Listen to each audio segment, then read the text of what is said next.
Ms. Denise Phua.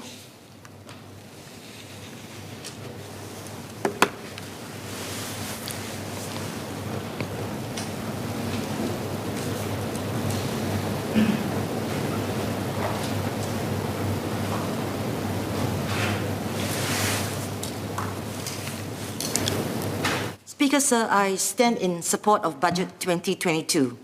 The delay and staggering of the GST hike and the slew of subsidies to soften the blow on most of the population are a relief. I thank the Finance Minister for the decision to continue with the CDC voucher scheme so that every Singaporean household, regardless of abode or income, can tap on them. I thank also the CDC's partners such as the Merchant Associations, the Heartland Enterprise Centres, the People's Association, GovTech, Enterprise Singapore, IMDA, and several other partners for developing and supporting a scheme that allows not only residents, but also heartland merchants to benefit from the money injected into the heartland economy to spur enterprise.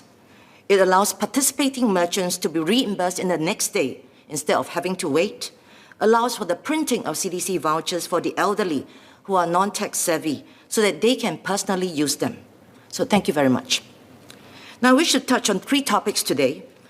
I call it PCR, namely principles of stewardship, principles, cost of doing business, cost, C, and resourcing of charities. On principles, Budget 2022 is a clear articulation of the principles of how Singapore stewards its resources. Former US President Dwight Eisenhower once said, "A people that values its privileges above its principles soon loses both." What are the principles that undergirds the budget of 2022? And by this government, there are many, and I will name 3. 1, the principle of prudence. 2, the principle of preparedness. And 3, the principle of inclusiveness. The principle of prudence. It explains the conservative and cautious stand by which government builds up and draws down its reserves. We spend within and sometimes below our means. We do not easily borrow nor freely tap on past reserves. We save for the future, for rainy days such as that during the Lehman Brothers collapse and the COVID-19 pandemic. And when we draw down on resources, we will return it back promptly when we are able to, for the use of future generations and for future rainy days. The principle of prudence. Now, the principle of preparedness. This government invests highly in the education and training of our people through initiatives, proactive initiatives, such as Skills Future and capability building schemes for businesses across the private, people, and public sectors. We are ready and able to defend ourselves so as not to prevent ourselves from landing in a position such as the ongoing Ukraine-Russian war. It's the principle of preparedness. Principle of inclusiveness. This government has no intent to leave anyone behind and intentionally develop measures and programs to uplift the low-wage workers, households, and the vulnerable amongst us. So these 3 principles of prudence, preparedness, and inclusiveness. The extent that we as a people agree on these principles is the extent of how united we are to forge ahead. Now, PCR, the next is on C, the cost of doing business. Like all things, Budget 2023 is, never perfect, though the undergirding principles of this government are clear. Let me touch on one of several areas that is, to me, worth reviewing, and that's on the SME's concerns on cost of doing business. Now, matters of cost of living and cost of doing business are not new topics raised in and outside Parliament. But it's still noteworthy to hear out the local enterprises who are struggling despite doing their best, especially in such a time as this. One case in point is rise in energy costs. Madam Tan, a resident of mine, and I'm sure her plight is heard elsewhere too.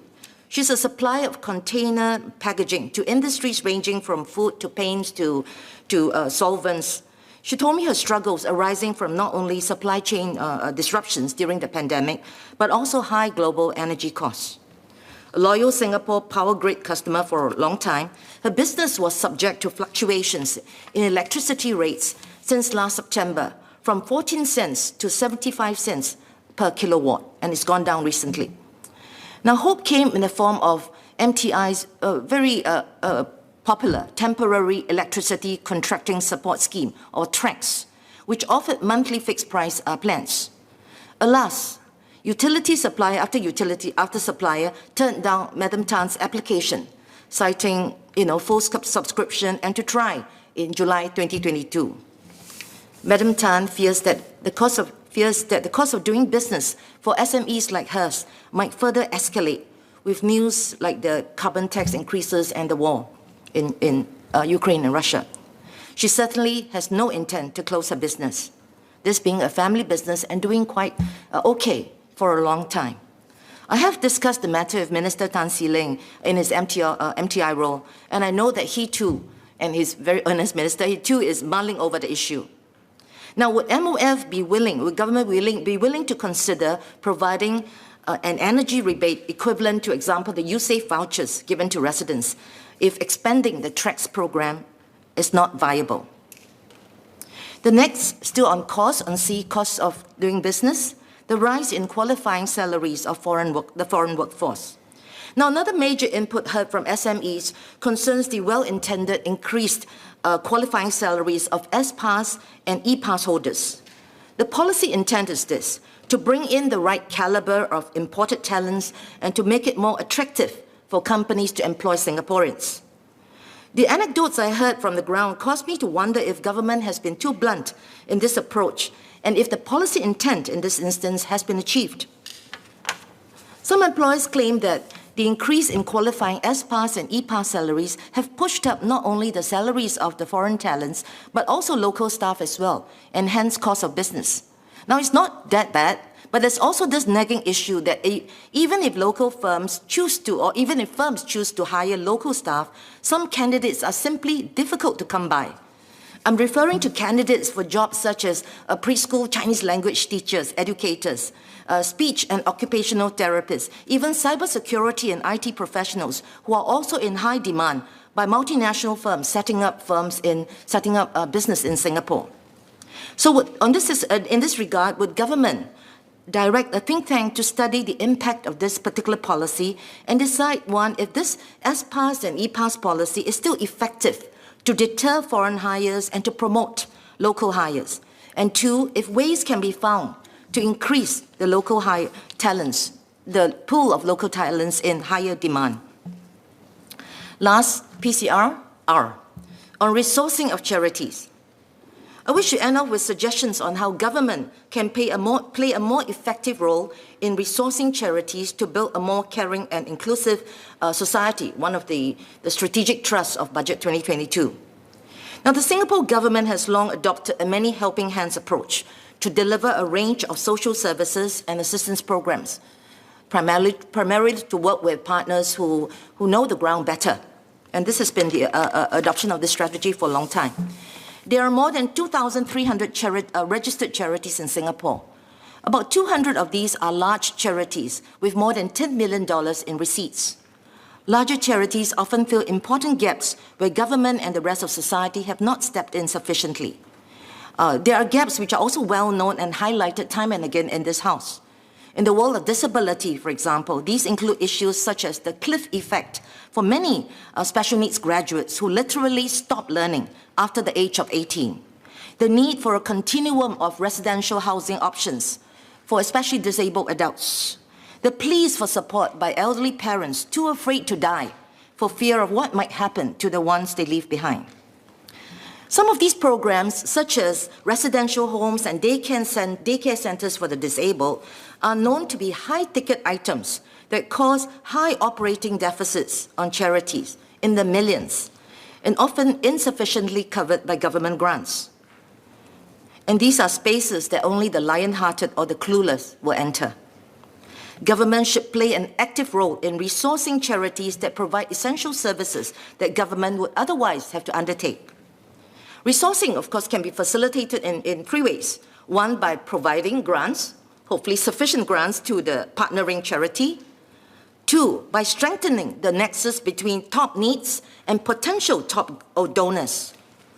Can local multinationals such as DBS, Singtel, etc., be persuaded by government to take ownership or adopt some identified and maybe unfilled top needs agreed upon by government and its charity partners?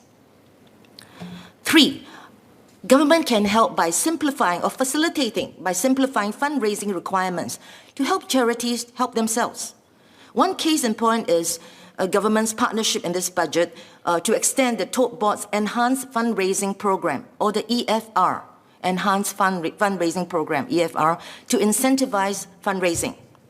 Because of the way that the EFR is currently designed, charities large and small, they're shaped by, and their behavior is shaped by how the program is designed. They are largely driven now to organize, example, the rule is maximum 5 campaigns a year, up to $100 per campaign. They have to organize 5 campaigns in a year if they wish to obtain maximum matching. I feel there ought to be flexibility in the current EFR scheme so that charities can focus to organize just one large successful fundraising campaign, be done with fundraising for the year, and focus their resources and their energy on the core business of serving their beneficiaries. Another way that government can facilitate is also to help social enterprises, especially those which are owned by charities themselves. The proceeds don't go to any private pockets, it's back to the charities. If social enterprises owned by charities can be allowed to qualify for fundraising, then that will, and them being the arms of job creation and service creation, that will really help as well.